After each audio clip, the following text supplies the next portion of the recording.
নিষিদ্ধ সময়ে ইলিশ ধরা বন্ধ করতে কর্মকর্তাদের আরও দায়িত্বশীল ভূমিকা পালনের নির্দেশ দিয়েছেন মৎস্য ও প্রাণী সম্পদ প্রতিমন্ত্রী সুলতান সালাউদ্দিন টুকু।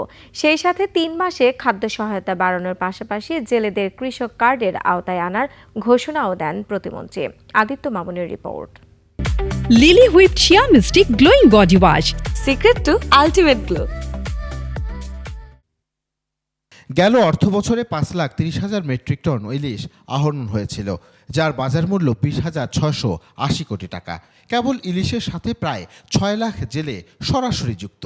বিশাল এই খাতকে আরও সুসংগঠিত করতে মৎস্য ভবনে সরকারের জাটকা ও মা ইলিশ সংরক্ষণ বিষয়ক এই কর্মশালা।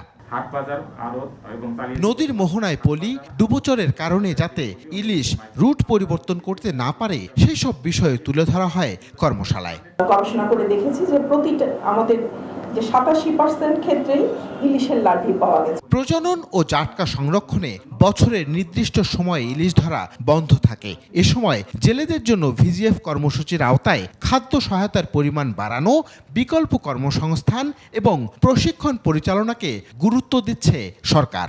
গবেষণা দিন দিন কিন্তু আমাদের বাড়াতে হবে।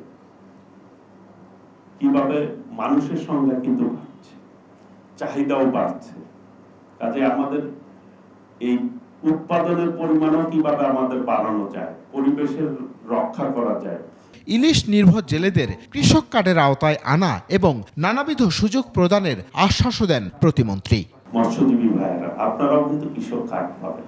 কৃষক কার্ড যদি উদ্বোধন করা হয় তখন কিন্তু প্রায় 1553 জনকে কার্ড দেওয়া হয়েছে। প্রায় এর মধ্যে 450 অধিক কিন্তু মৎস্যজীবীরা কার্ড পেয়েছে। ইলিশ সংরক্ষণের জন্য নদীর নাব্য বাড়ানোর পাশাপাশি দেশব্যাপী বাজার মনিটরিং এর তাগিদ দেওয়া হয় কর্মশালায়।